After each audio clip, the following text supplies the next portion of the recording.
Day, July 7th, 2025, shall come to order. Please rise for the Pledge of Allegiance. I pledge allegiance to the flag of the United States of America and to the republic for which it stands, one nation, under God, indivisible, with liberty and justice for all.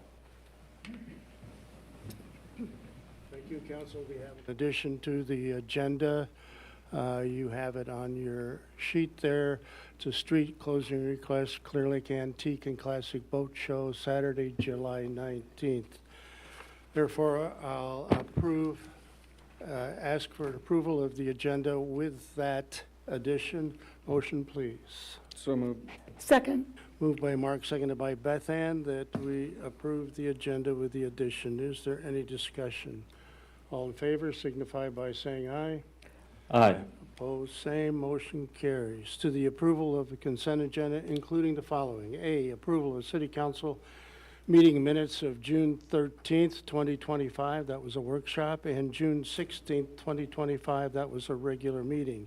We need approval of the bills and claims, of which you have a copy. We need approval of tax abatement application for Ronald and Marlene Young, 201 Glen Oaks Drive, and Richard and Luann Paulson at 101 Stonebrook Court. D, approval of pay estimate number 14 in the amount of $201,561.42 to Dean Snyder Construction for the Surf District Music Experience Center project. E, approval of contract with Wapsie Pines in the amount of $125,945.83 for the Surf District Streetscape Improvement Project. F, approval of contract with Total Response for the Emergency Medical Dispatch Protocol Program with a setup and annual cost to be paid for by the Saragota County Emergency Management Agency. G, licenses and permits, liquor license, Class C retail alcohol license, Rotary Club for Brews on the Beach, Class C retail alcohol license, Half Moon, Class C retail alcohol license, St. Patrick's Catholic Church for a special event. We have street closure request with the Clear Lake Noon Lions Chicken Barbecue on Sunday, July 20th. If you need tickets, I have them. Motion, please. So moved. Second. Moved by Beth Ann, seconded by Mark, that we approve the consent agenda. Is there any discussion? All in favor signify by saying aye. Aye. Aye. Opposed, same. Motion carries. Now is the time and place for any citizen in the audience who wishes to address the council on any issue or item that is not on the agenda. Please approach the podium, state your name first and last, and spell your last name, please, and your address. This is not a discussion time nor a question and answer time, and you have 3 to 5 minutes. Welcome, Pete. Thank you, Mr. Mayor. My name is Pete Faust. I live at 905 Main Avenue, just a couple blocks away. It's the house with the River Rock. Virgil Anderson and his wife lived there for years. And I'm here to talk about the lawn restoration, after the street project was done. I spoke with the mayor a couple weeks ago, and we agreed everybody wants all aspects of that project to be done really well. And I told the mayor, the street's done super well. It's probably the nicest, most happeningest, if that's a word, street in Clear Lake. It's used all the time. The sidewalks are amazing. They're wider, they're level. It was done really well. Now we just need our yards to be put back together really well too.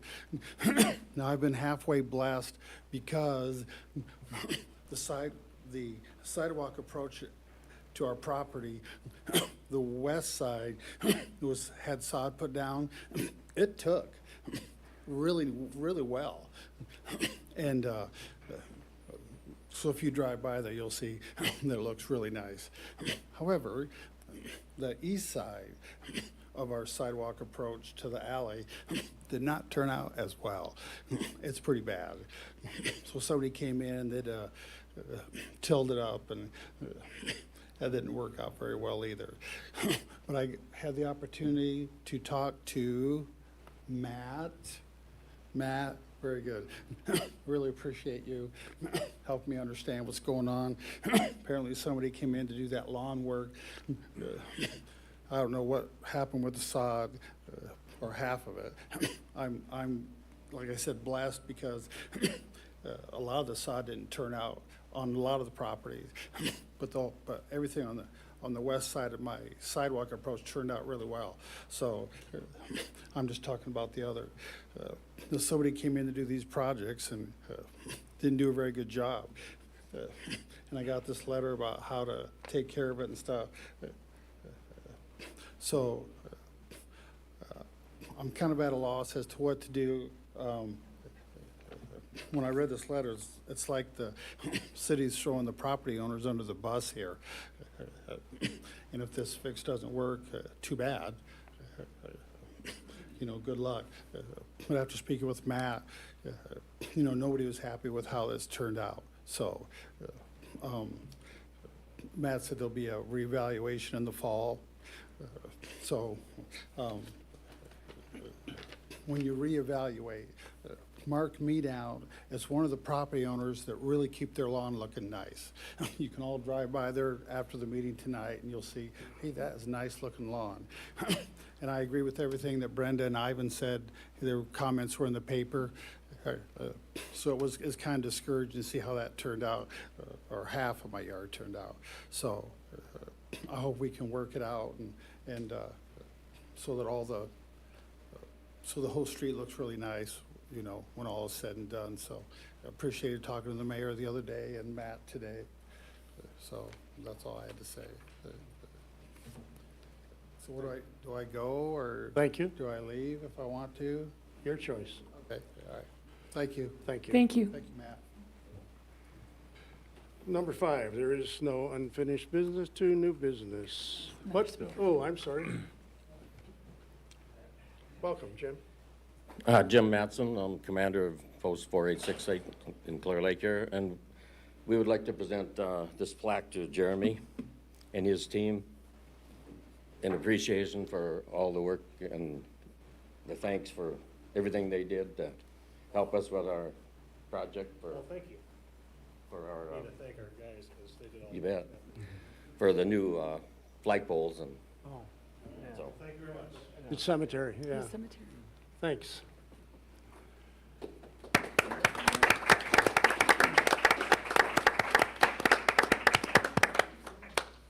Anyone else wish to speak?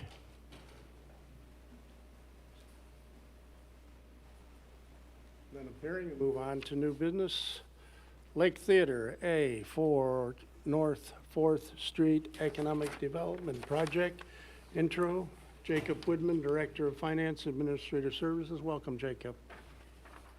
Thank you, Mayor and Council. Tonight we have a really exciting item here on the council meeting, talking about the Lake Theater and a project they have upcoming at the theater there. And so as you guys are well aware, that theater building has been a staple here in our community for many, many years.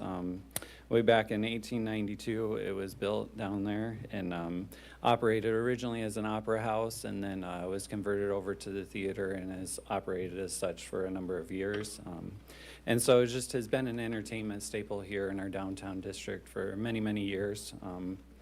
As you guys are well aware, buildings over time decay and need some work. And so over time, the theater has had that happen to it. And so it is in need of a refresh now.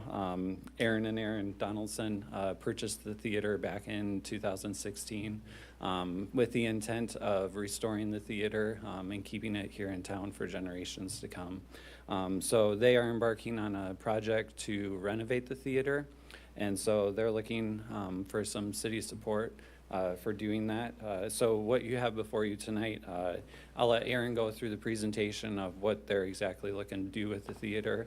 But before he comes up here and does that, I want to go briefly through the memorandum of understanding that's in your packet there. So it's in the purple sheets of your packet.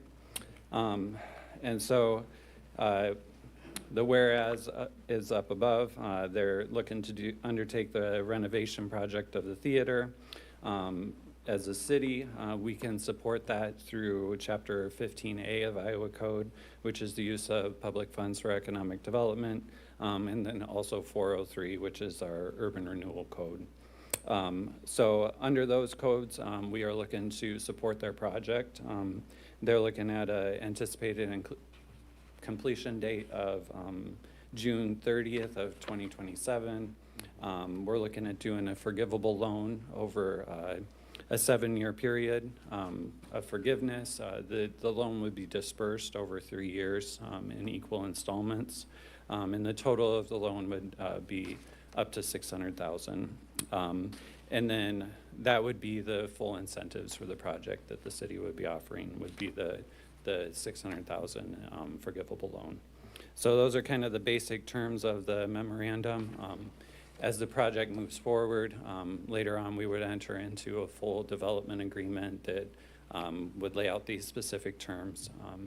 And then we could use urban renewal funds for it if we wish to. So that's kind of my overview of the project and what we're entering into tonight. I'll just say I think this is a really exciting project for the community. I love Aaron and Aaron's passion for the theater and just their vision for what they want to see it come. And I'll hand it over to Aaron and let him kind of go through that for you guys. Thanks, Jacob. Thank you, Jacob, for Welcome, that warm Aaron. intro. Thank you, Mayor and Council. Appreciate the opportunity to be here today. I apologize, my voice is a little hoarse. Obviously, we were busy with parades and 4th of July activities over the weekend. One thing that, Jacob got really right was our passion and our desire to do this. The one thing he left out, which I think is important, is as part of this is looking to convert into a 501c3. So we've actually begun that process already. My board is in attendance here, so my wife, Erin Donaldson, Ryan Faught, Jenna Kingsley, and Joni Jacobs makes up our board. And we've been meeting over the last few months getting this ready. And so today is another step in this important journey. So I'm going to go through kind of our vision for this and kind of how we look. And I know we'd shared some of this in a workshop. This is a more condensed version, but certainly can answer any questions you guys may have. So agenda real quick, we'll just go through the history. Jacob gave you a little bit of it. We'll give you a little bit more. The vision, the why, some of the costs and funding, kind of a sample timeline that we've got proposed, and then we have time for Q&A. So as Jacob mentioned, the building was originally constructed in 1892 as an opera house and ran as an opera house until 1935 when a fire took its toll, at which point it underwent a renovation and it was converted into a movie theater. And Central States Theater ran and operated that for a number of years until the Shermans bought it in 1977. And so one of the words that Jacob used earlier was deterioration. I would call it deferred maintenance. There's not been a lot done over the last 50 to 60 years.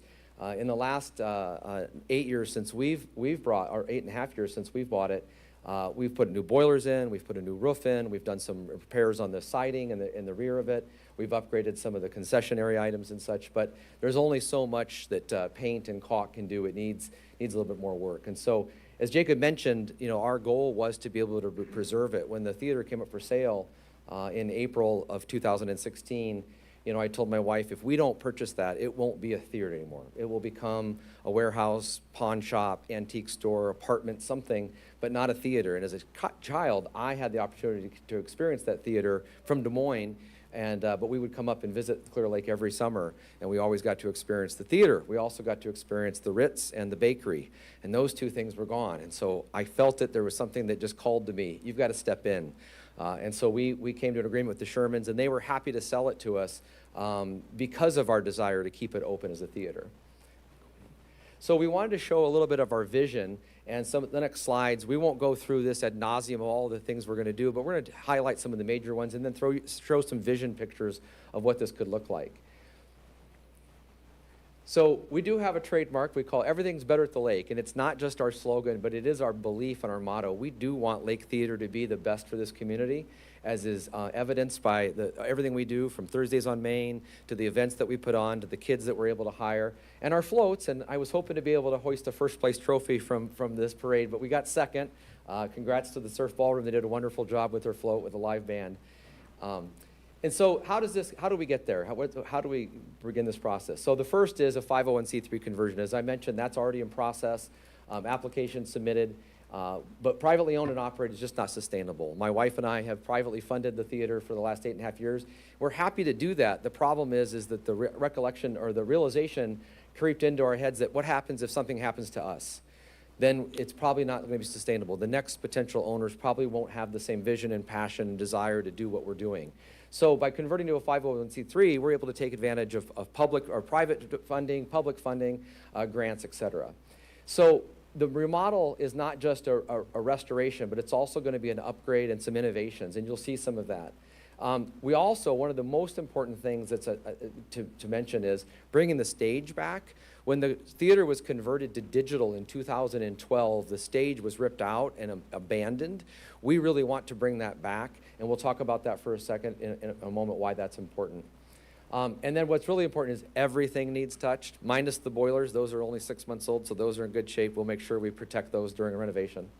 And then from a going concern, running this from the board level, and then myself and my wife staying on is needed from an operational level as a board level, and then remaining that community asset for decades to come.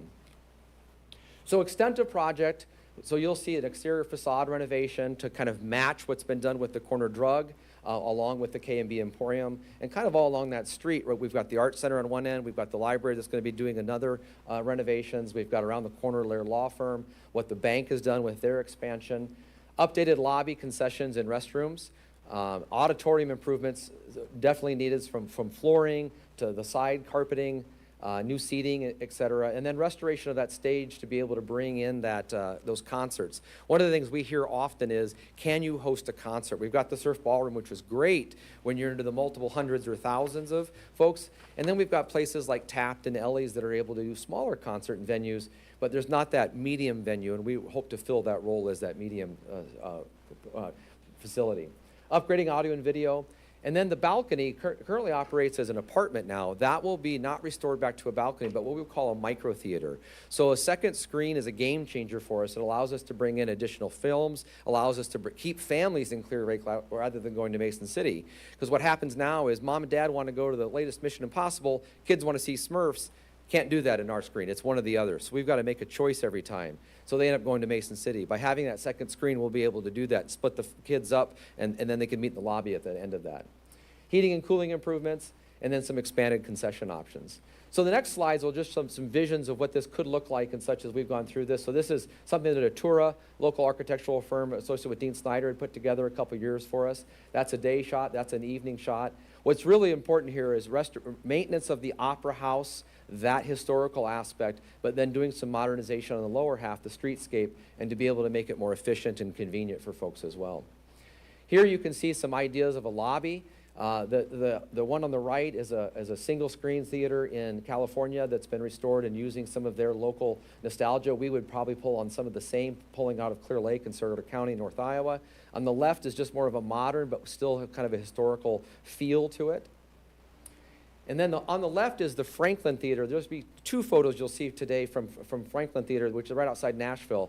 So what's interesting is the Ryman is the #1 small venue in the country for concerts, and the Surf is second. Well, this might be the best single-screen theater in the country. We'll settle for second, just like our float. Settle for second.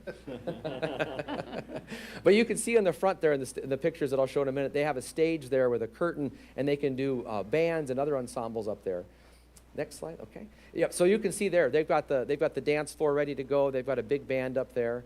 The other piece would be also projection. So we've got some older projectors and sound equipment, upgraded that to the latest 4K technology to make sure we've got the best viewing experience you can have with laser technology, which will be a really game changer for the area. And then lastly, that second floor, tying a little bit more into the coziness feel with the smaller quaintness of it, being able to do some more maybe customizable or modular seating you can see on the right, and then maybe having a small bar area with some cocktails and drinks, as well as maybe some expanded food items. We've toyed around with Detroit-style pizza. It's very easy to eat Detroit-style pizza with your hands and not having to worry about stuff getting on the seats. So that's a good choice for movie theaters, things like that. And then lastly, kind of the why. One of the most important ones, I think, is community connectedness.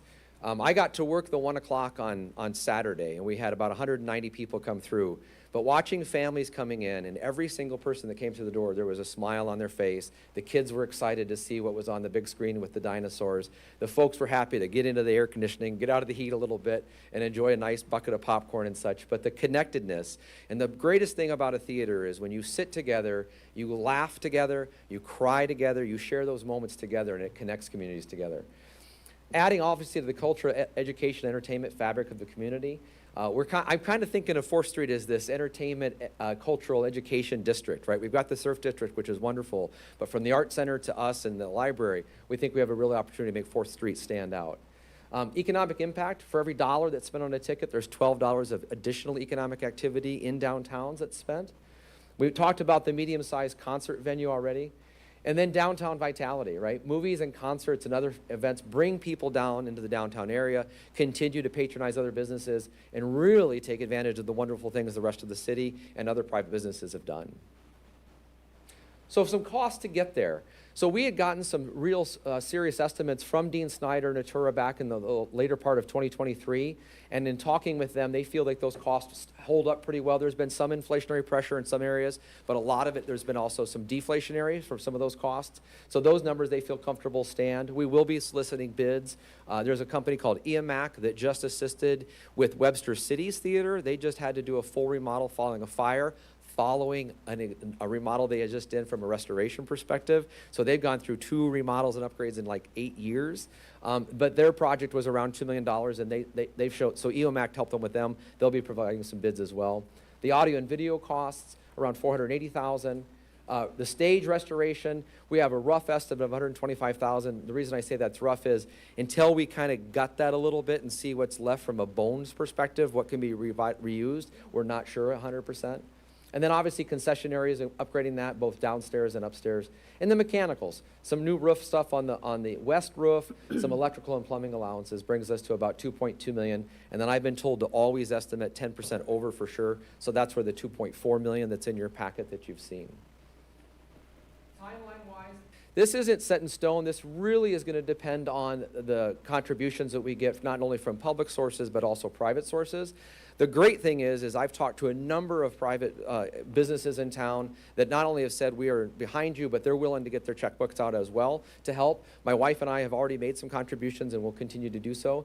But we think there's a lot of community support to get there. But that is really the timeline determinator, is how quickly we can get to those funds. Now, Bennett had brought up a great point earlier, is we don't have to wait till we get to full funding before we begin. In fact, once we reach a funding point where we feel comfortable, we could either begin construction or obtain a bridge loan to be able to cover us until we can get the original fundraising done, to make sure that we shorten the time we're closed. We don't want to be closed any longer than we have to be.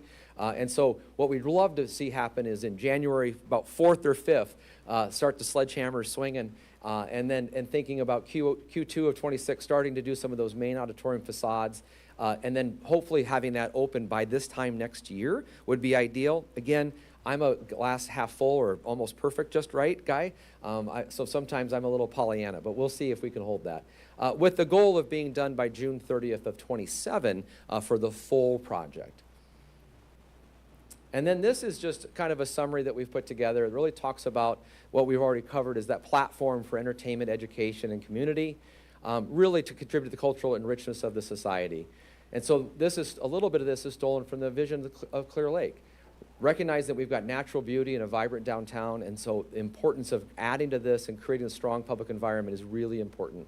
So we do feel preservation, restoration, improvement is in the best interest of Clear Lake and the residents of this town. That from Looney Tunes, if that looks familiar. Questions, council? Yes, Mayor. Thank you very much, Aaron, for the presentation, your wife and board for being here. Appreciate you guys taking the time to do that. This is a really exciting project for Clear Lake. And I just wanted to say, I think it's a great opportunity to create a sustainable path for a really strategic community asset. As you said, in a theater, you create community through laughter. Yep. And I just want to say, again, a thank you to you for all the investment that you and your wife have done and all the work you've put in. And also the fact that you've been very flexible and pragmatic with the way you've approached this ask. Also want to thank Jacob Widman for working with you on that. I think he's put together into the memorandum Yep. a really thoughtful way of doing this, where we can indicate a significant level of support from the city to help you in your fundraising. Yep. And yet it helps with our budget flexibility to do that over 3 fiscal years. So really appreciate Yeah, your absolutely. pragmatism and your flexibility and your positivity with it. So it really has my full support. And again, I want to thank you for what you're doing there. Thank you very much. Thank you. Thank you, Mayor. Mr. Mayor, may I speak to this? Good evening again, Aaron and board. Thanks again for being here. As an historian from Clear Lake Historical Society, I am thrilled about this possibility as I do research for people and find information about the Opera House being the gathering spot. Yep. And kind of a cultural center for the community in the early 20th century. It's nice to see that that's being thought about again, and I appreciate that very much. So thank you for the proposal. Excellent. You're very welcome. Thank you. Anyone else?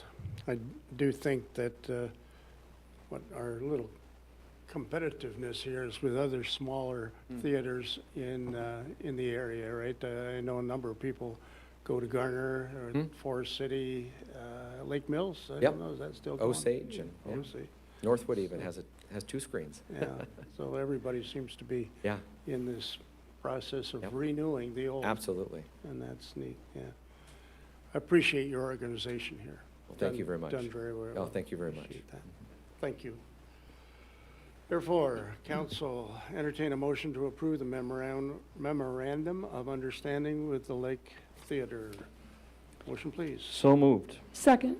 Moved by Bennett, seconded by Beth Ann, that we approve the memorandum of understanding with Lake Theater. Is there any further discussion?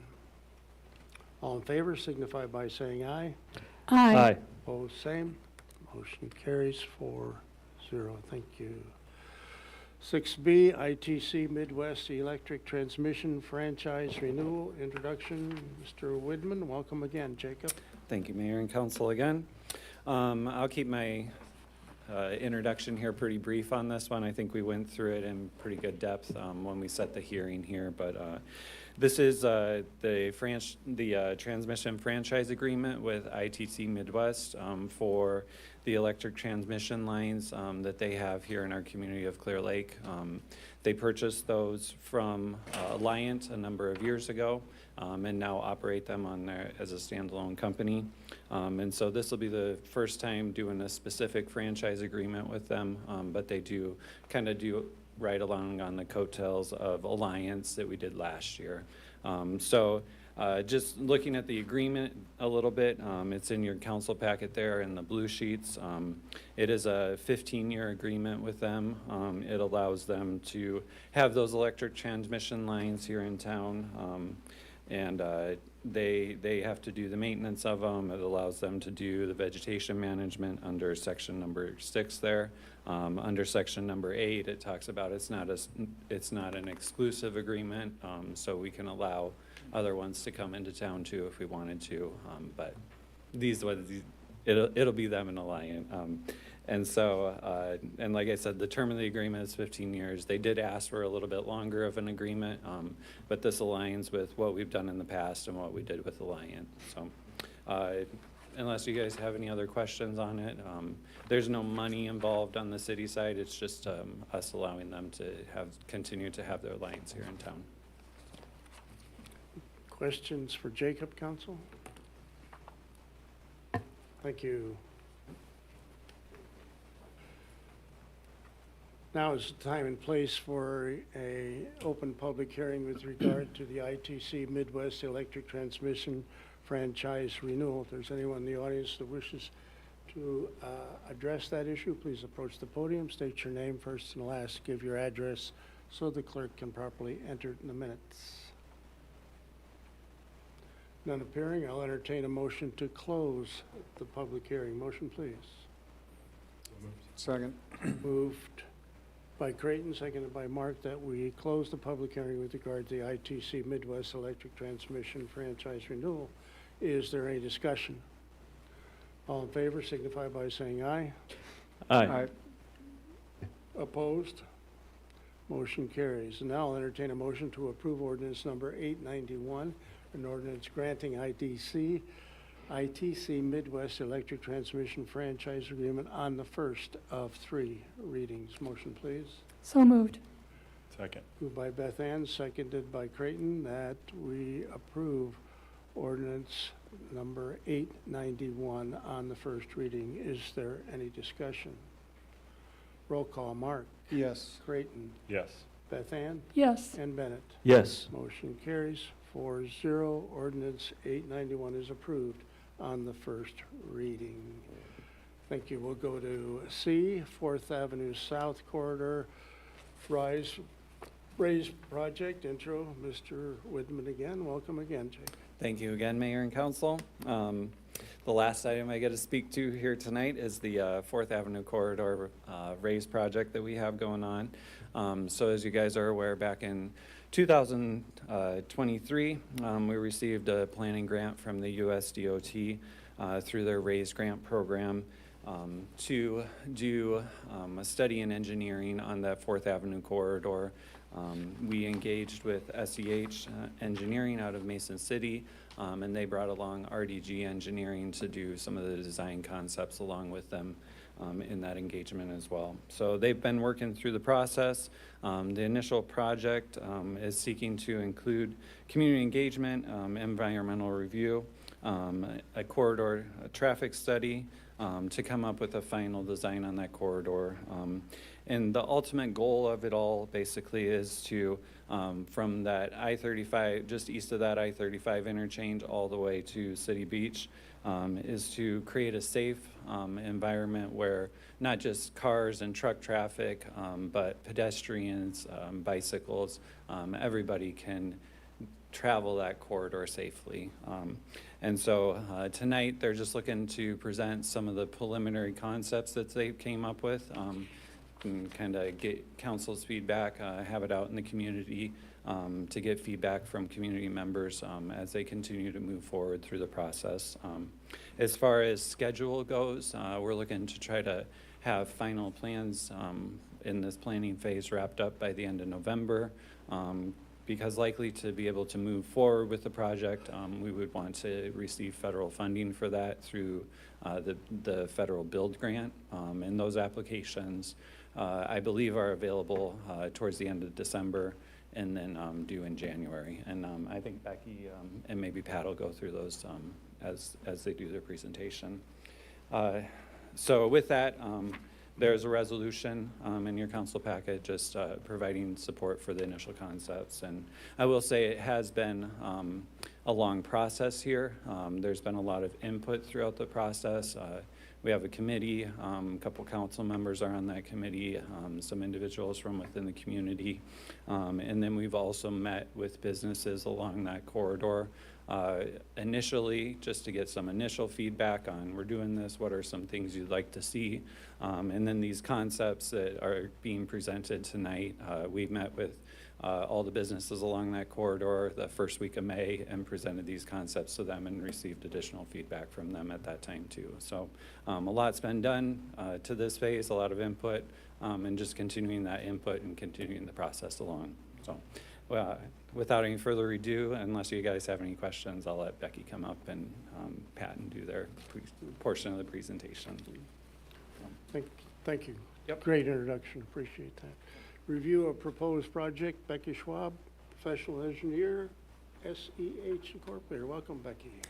Thank you. Good evening, Mayor and Council, and thanks for the excellent introduction, Jacob. You did a great job of really explaining what's going on tonight. So what we'd like to do is run through the conceptual design with you. I will try to keep it briefer than some of those meetings have been. So basically, we want to review with you tonight what the overall schedule is, the concerns that have been expressed and the outcomes that have come as a result of some of that public feedback, review the preferred roadway configuration that we currently have planned to move forward, talk a little bit about roundabouts, which is a bit of a preview of what's going to come, and then enhancements in lighting, and then finish with an opinion of cost. So the schedule is kind of already partially completed. We've gone through this concept submittal. We have to work through the DOT process according to their project development schedule. So those dates on the left side of the screen are kind of their non-negotiable. But as we go through the process, we have check-in dates so we can make sure that each time we're doing a plan set, we're reviewing those either with the committee or with your city engineer, just to make sure that everything is in line with what the city wants to see from us. At the very end there, as Jacob noted, there is opportunity for funding through the build grant, which was formerly raised, which was what this project was originally funded under. So we do already have a pretty good indication that there's interest and there's support for this project from that program. So going through concerns and outcomes. So concerns along the corridor that were expressed through those public engagement sessions and from the city include things like the truck traffic. Busy and dangerous intersections were identified at 20th Street, 24th Street, and near Come and Go, making this more multimodal. Right now, it's pretty tough to get out very far into that corridor towards the interstate. And there's a great connection there, a trolley trail to be made. So that was really a big piece of what we were looking for with this, along with some lighting and beautification. And then part of this, because it is federally funded, we need to make sure we're doing the environmental and historical piece, in addition to just doing our due diligence as a city to make sure that we're covering those things.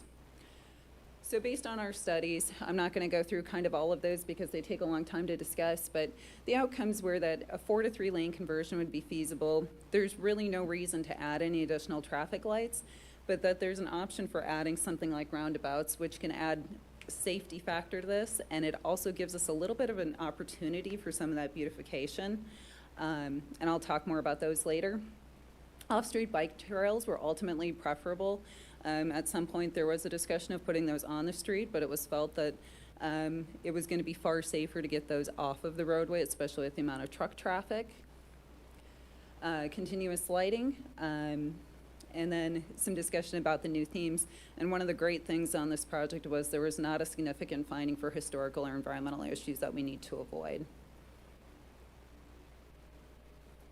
So what you see for you is the preferred roadway configuration that we've come up with.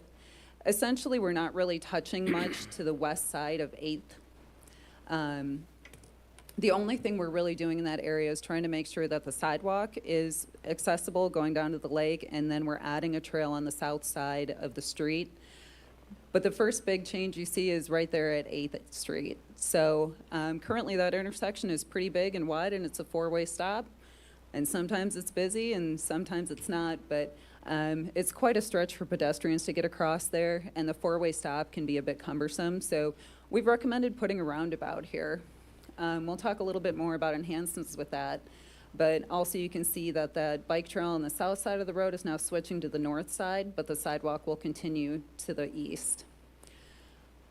On the east side of 8th Street, we then switch from a 4-lane configuration down to the current 4-lane configuration down to a 3-lane configuration. This would be a lane of traffic going each direction with a center turn lane. Again, based on traffic studies, this should handle the traffic fairly well. There's still going to be times when there's congestion, but there's times when there's congestion now, such as this past weekend. 12th Street will remain a signalized intersection because of the safety of the kids that would be crossing there and kind of a lack of right-of-way. So potentially sometime in the future that could be changed, but for the sake of this project, that's remaining the same. Sidewalk and trail both continue to the east. So you don't see it, but the sidewalk will actually end at 17th, but this trail will continue along the north side of the road all the way until you get up to 24th Street. At 20th Street and at 24th Street, there's 2 more roundabouts shown there. So part of the reason for doing these roundabouts is because of the safety factor related to these and related to where the accidents were observed during our traffic study. So specifically, 24th was identified as the site of the highest amount of crashes, and most of those crashes were left turn incidents. By installing a roundabout, you actually eliminate that opportunity for that type of broadside collision. The most common collision in a roundabout is a side swipe, and so you really reduce the severity and the potential for serious injury in those by about 80%. Just a quick note, and I'll talk a little bit more about this in just a minute, but the size of those roundabouts as well is specifically designed to handle a semi-truck trailer combo. So it really was designed in mind with what the activity is out here. Finally, this last little stretch is just the final connection. The trail is moved back to the south side of that 24th Street roundabout so we can connect in to Trolley Trail without having to do another crossing across the highway there. So talking roundabouts just a little bit, a couple of the points that I wanted to note here, and I've kind of already touched on why we're proposing them. They help with traffic flow. You don't have to stop if there's nobody coming, but it does reduce the severity of any potential accident there. A couple of items I'll note specifically is on this kind of diagram that we've got here. Item number 1 is a pedestrian refuge. So if you were to cross a roundabout, if you look to the left and there's no traffic coming, in the roundabouts we have proposed, which are single lane, you would only have to look for 1 lane of traffic. Once you got through that first lane of traffic, you have this refuge where you're kind of safe from that traffic in between. And then to cross to the next section, you would only need to look to the right for 1 lane of traffic, and you would finish your crossing. The other one that I'll note on here is item number 10, which you can see in red, that outer ring of the roundabout. That's what's called a truck apron. And so that is specifically there for large trucks. If they're not able to make the radius of the turn effectively, their back wheels can actually run up over the top of that to make sure that they can safely get through that, in addition to any agricultural equipment. So we'll see if this will play.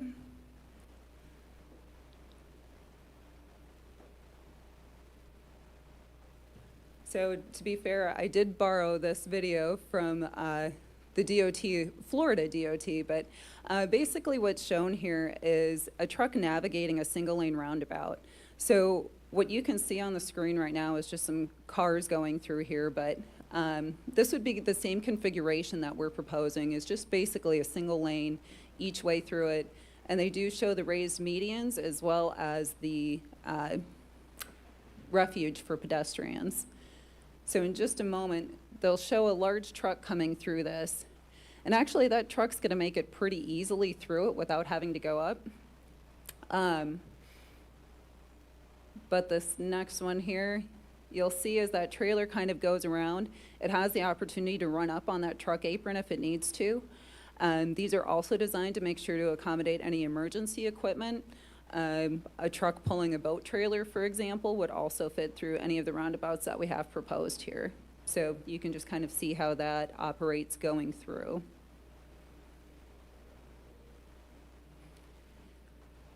The one on the top is far more complicated. We're looking at the one on the bottom.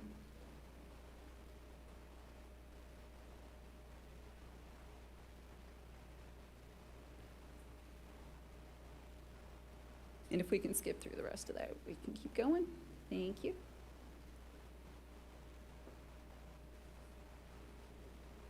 All right, I'm going to invite our partner from RDG up, Pat Dundrees. Good evening, Mayor, Council. Pat Dunn with RDG Planning and Design, Des Moines, Iowa. The first order of business for this kind of a project that's 1.8 miles long is to determine where along this kind of corridor to focus enhancements or beautification, because of course there's not the opportunity to do beautification along the entire length. There's not that kind of funds involved. So this particular slide, the steering committee determined was a valuable focal point at 24th and 8th, is where we all collectively agreed was where the biggest bang for your buck, the place where the beautification can have the most impact. Not to say that there wouldn't be some beautification along the entire corridor, but that's where the majority of the funds and the priorities would be along the corridor. Next slide. So at the 24th Street, the image at the top, or the panoramic view from the top view, is showing as if someone was southbound on I-35 looking towards the west. and that 24th roundabout will be visible. And so the concept here is at that roundabout, in the center of that roundabout, to have something that's got significant size to it that can be visible from that location and continue to reinforce this as a welcome and an entrance to the community. The lower image simply shows once you would exit 35, and you would, again, have that kind of vision towards the west, looking at the enhancements and looking at that 24th roundabout. It's all about first impressions. This is a close-up once you would get to that 24th roundabout. So we've worked with SEH and their engineers to make sure that this meets all the DOT and MUTCD guidelines for signage and clearances. The concept is to have a raised area with a retaining wall that can then be a backdrop for a Clear Lake sign that would be illuminated, internally illuminated. And then on top of that raised area would be a sail feature. And that sail feature would be designed to withstand and be up year-round with different graphics, as you'll see in the next slide. So the concept would be that seasonally, that sail could be changed to represent the different seasons. You'll probably recognize the type of graphics that are proposed here. The next slide shows how those graphics would and of course there's quite a history of banners throughout the community, so the concept is to stay in line with that same theme and that same style of graphics. We also would propose that the majority of the sale feature would be off-the-shelf items as much as possible. So we would work with fabricators of sails that print on sails. This would not, the intent is to not make this any more custom than necessary, that it would be as much off-the-shelf, simply a unique application of that kind of a mast and sail feature for this kind of community entrance. So previous slides were at 24th. This happens to be a view at 8th Street. So at 24th, we were proposing one singular large sail feature here at 8th Street. This is a smaller roundabout. The center area is about 75% as big as the one at 24th. So here we're proposing 3 smaller sails, a bit more pedestrian scale, if you will, but still meeting the clearance requirements that the engineers have established. And then back to the 24th area, here it expands a bit to show you not only the roundabout and the center of the roundabout feature itself, but conceptually this illustrates the addition of street trees along the corridor. It starts to depict the roadway lighting that would have banners on those light poles, and the potential for other kinds of planting that could add color and life to this area.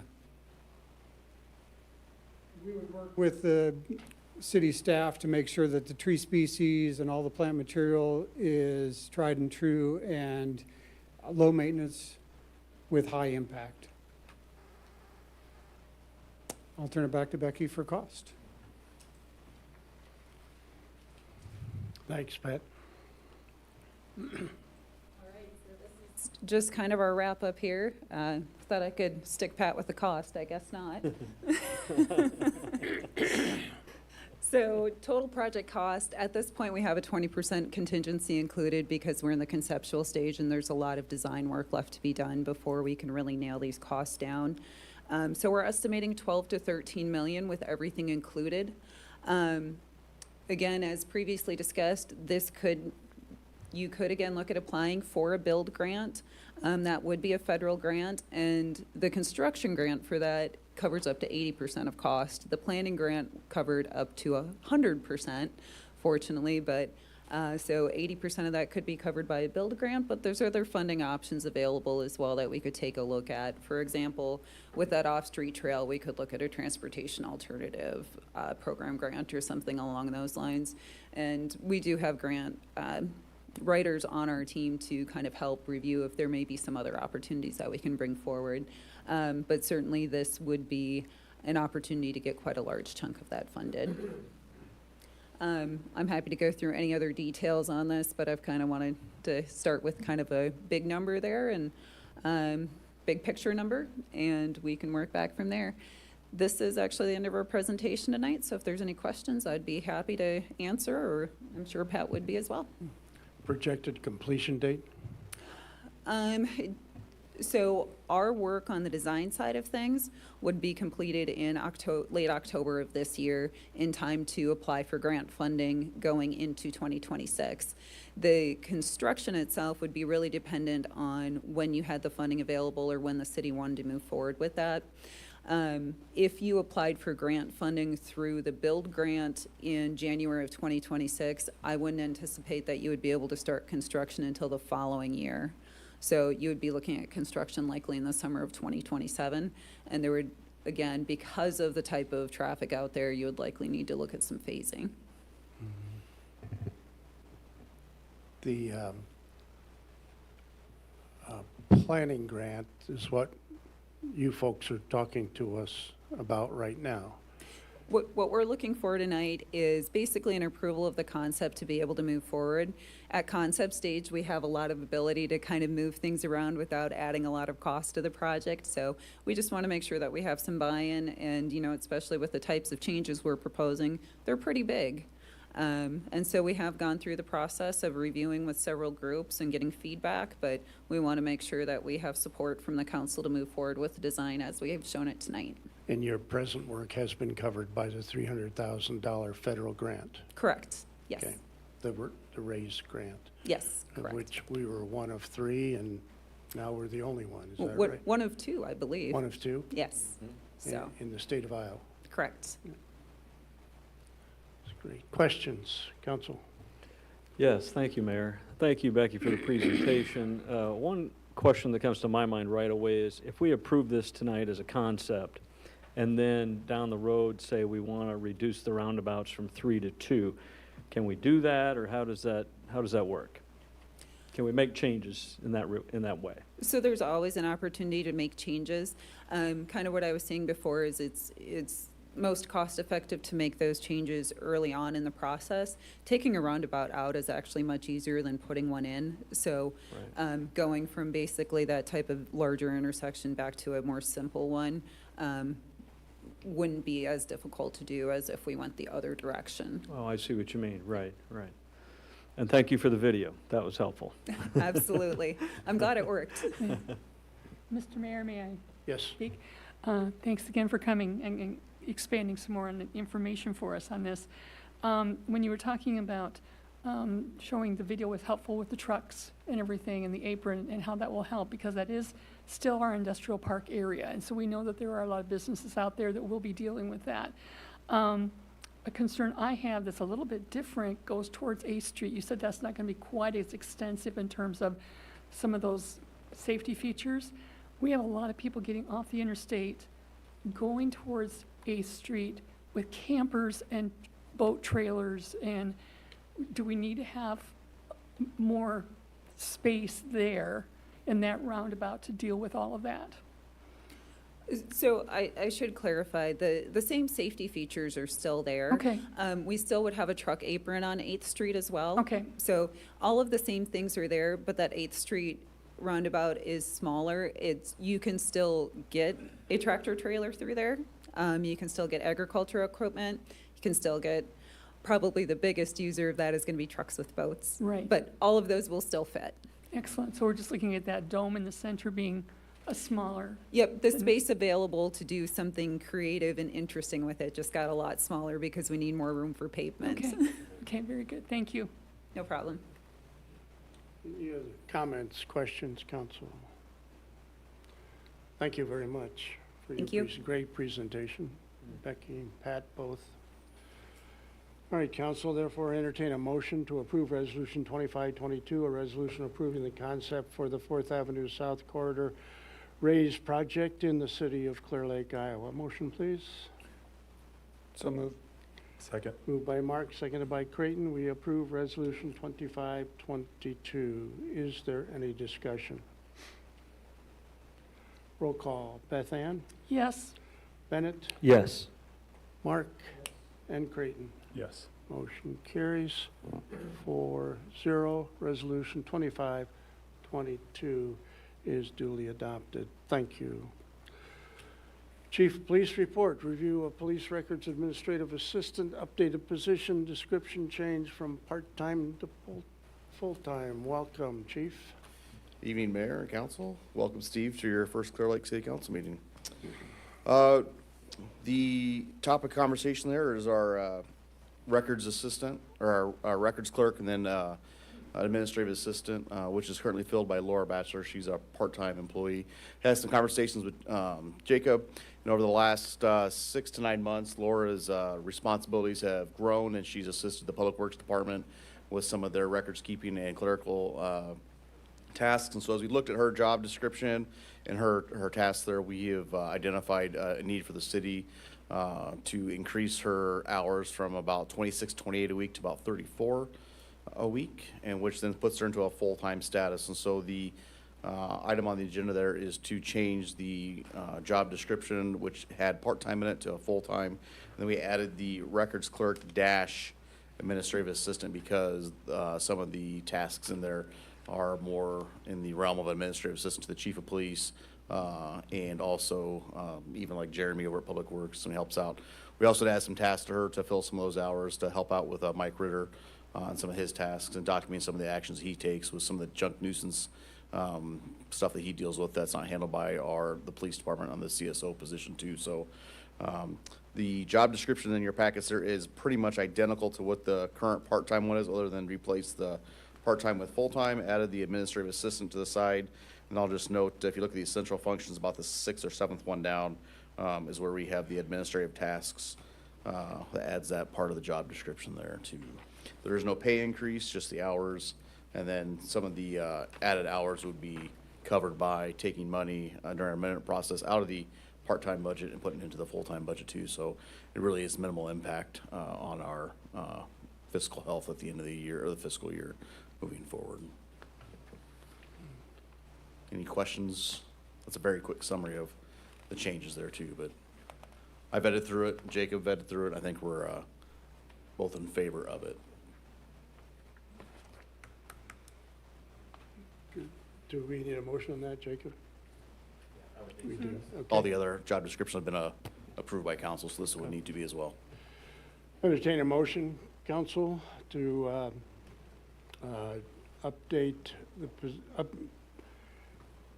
the position description change from part-time to full-time for our police records administrative assistant position. Motion, please. So moved. Second. Moved by Beth Ann, seconded by Bennett, that we approve. Is there any discussion? All in favor signify by saying aye. Aye. Opposed, same. Motion carries. I think that's a good move, by the way. We think so. I appreciate your support in it. Two other things to cover with you real quick. Our community service officer position, the part-time position, is vacated when Paul Cheezick retired. So those applications are due today. So we'll have an update on numbers and stuff when we come back to you at the next council meeting. They had to be postmarked by today, so we could get some in the mail. So I won't have a final number for those until the meeting in 2 weeks. I won't be here at the meeting in 2 weeks. Captain Hines will be here with that information for you. I'll be on vacation that week. And the last thing is the 4th of July was a great success. I'll just have a couple of preliminary numbers for you on the police department side. We had about 172 parking complaints that we addressed. We had 12 fireworks complaints that came into the dispatch center. That's down because of the law change from 38 in 2024 because the fireworks were legal on the 3rd and the 4th for a period of time. And we did 149 calls for service on July 4th, just that one day. 501 calls for service from the 2nd to the 6th, the time the carnival was open. And I just picked a random date from 2024 to compare the 149 calls for service to. So on December 4th of 24, we had 66 calls for service. So we more than doubled that in a 24-hour period on the 4th of July too. So we did it without a hiccup, no major injuries or anything, and I think it was a pretty good success to handle all that too. So and we handle all that internal. We don't bring anybody in from the outside or no assistance from Sheriff's Office, State Patrol, or anybody else. That's all handled internally. So any questions about the CSO or our 4th of July operations that I could preliminary answer for you with the statistics and what we have so far? I was really impressed with the 4th of July and the various streets that you had put down and worked with the chamber to have closed and opened, and handicap accessibility, you know, on and on and on with that it's done very, very well. So, yeah, thanks for doing that. I'll say, we did something new this year with the fire department, I should mention, is we had them take their drone over on the 5th, I believe it was, and they took some aerial shots where all of our barricades and everything was set. So we have those for our records for going forward. I think we've really honed in on our plan the last 2 years. We won't change much, hopefully going forward, unless there's a need for change for the carnival or the chamber. But so we have all those aerial shots of where everything goes with the deployment of the vehicle barrier kit for the first time at 3rd and Main too. So that really will help us out for setup for the next future years too. So Excellent. they were kind enough to do that for us. No problem during the carnival cleanup time, et cetera, at all? They said they open a little bit later, and I don't think so. The carnival cleanup, everything's fine? So far, we got sweepers gonna go out in the morning. Yeah, yeah, that's good. We're just gonna leave the barricades up at the old Woodford lumber lot that the city has to make that a parking lot for the events coming up. We've got, the regatta starts on Thursday. Thursday's on Main Thursday night, Brews on the Beach Saturday. And then, the regatta goes through Sunday, and then we have Bash at the Lake, so we're just gonna leave that stuff up to help with parking and organization there. So you'll see that through, the car crews at least. I haven't seen any figures yet, but that had to be one of the largest 4th of July, the day of 4th of July that we've had. It's looking like you'll have a record set, for calls for service, for the fire department, for the police department, attendees, parade, carnival, everything. That's kinda, Yeah. that's our hunch, but let us sort through the numbers and we'll get them to you here soon. Yeah, yeah, for a police department, fire department our size, you know, that's fantastic. Well done, Yeah, we're firing on all cylinders, I think. well done, well done. Thank you. Thank you. Jeremy? I don't really have anything. I see Mike over there, so matter of time. Yeah, yeah. It's good to hear well. Matt, Do you have any questions for me? No. any questions for, good job by you guys too as well. Matthew, you're up. Gonna go through an update on my project, but we'll do that next time. Okay. He's just, You looking it's a at- threat. We have a deadline coming up on July 17th for the Highland Drive project, so okay. we have a lot of interest there, and I expect some pretty good outcomes on that. Good, good. So that's gonna be a long meeting then, that's why. Yeah. Hold it for tonight. Yeah. Thank you. Under Mayor's report, let's first go to Mr. Keefe.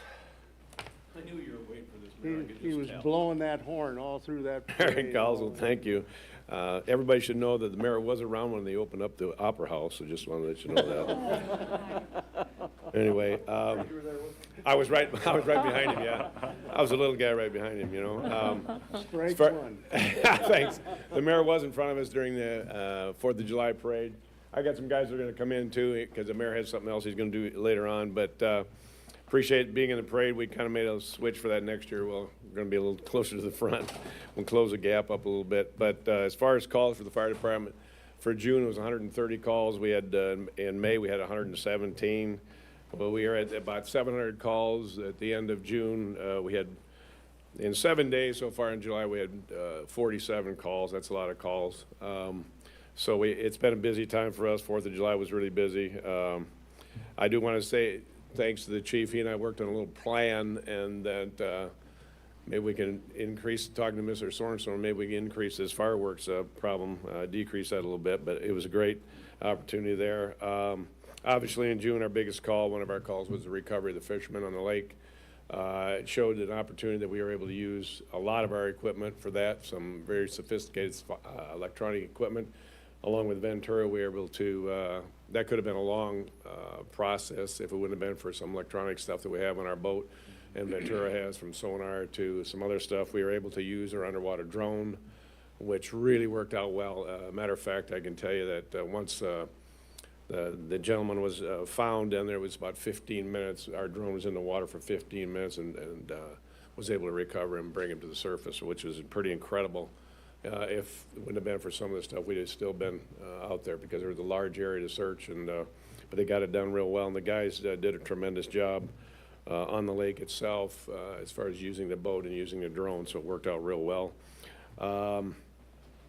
As the mayor is going to speak here for a minute, we have started a memorial drive for our firemen. That's going to be posted at our 9/11 memorial.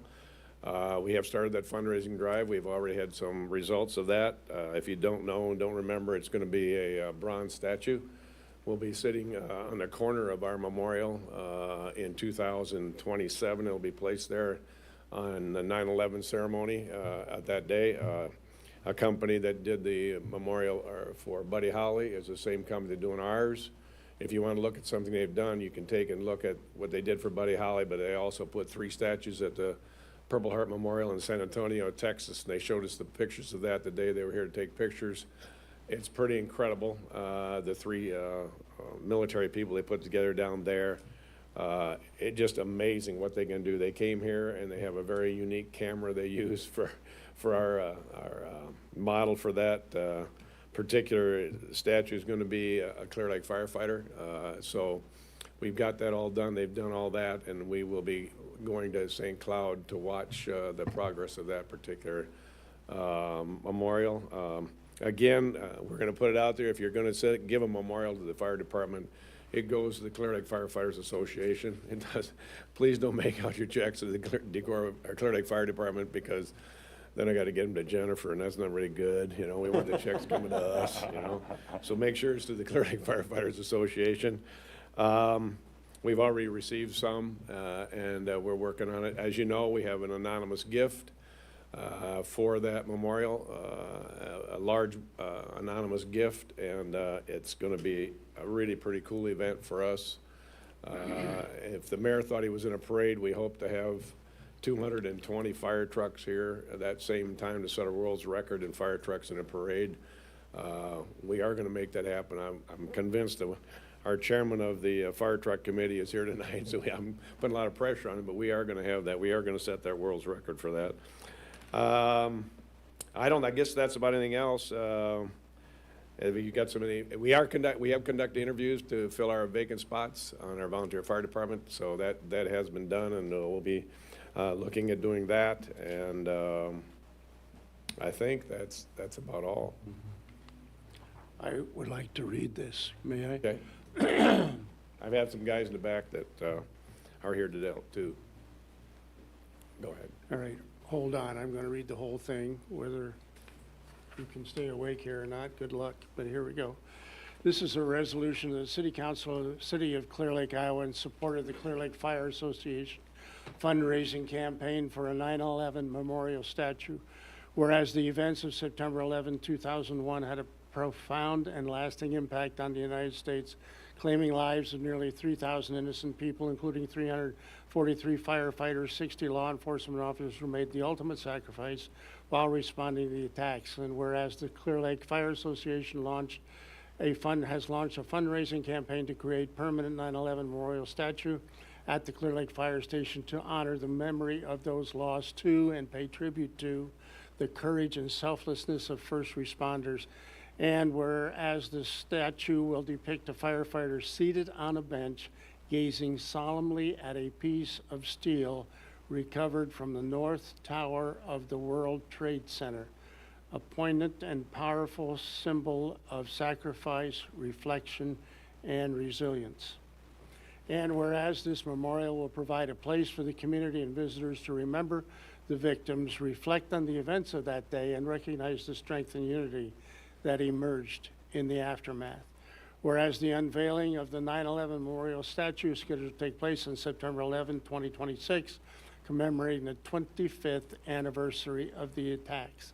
And whereas the Clear Lake City Council supports the vision of the Clear Lake Fire Association and recognizes the significance of this memorial in preserving the legacy of 9/11 for future generations. Now, therefore, be it resolved by the City Council of the City of Clear Lake, Iowa. 1, the City of Clear Lake hereby expresses its full and sincere support for the Clear Lake Fire Association's fundraising campaign and the construction of the 9/11 Memorial Statue. 2, the city commends the Clear Lake Fire Association for its leadership in developing a memorial that honors the lives lost and serves as a lasting reminder of the values of courage, sacrifice, and public service.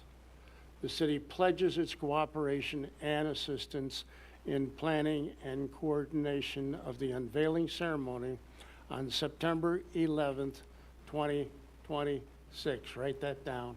And encourages community participation and support. And now I'll read the resolution for us to act upon, Council. Resolution 2523, a resolution of the City Council of the City of Clear Lake, Iowa, in support of the Clear Lake Fire Association fundraising campaign for a 9/11 memorial statue. Motion, please. So moved. Second. Moved by Beth Ann, seconded by Mark, that we approve Resolution 2523. Is there any discussion? All in favor signify by saying aye. Aye. Opposed, same. Motion carries.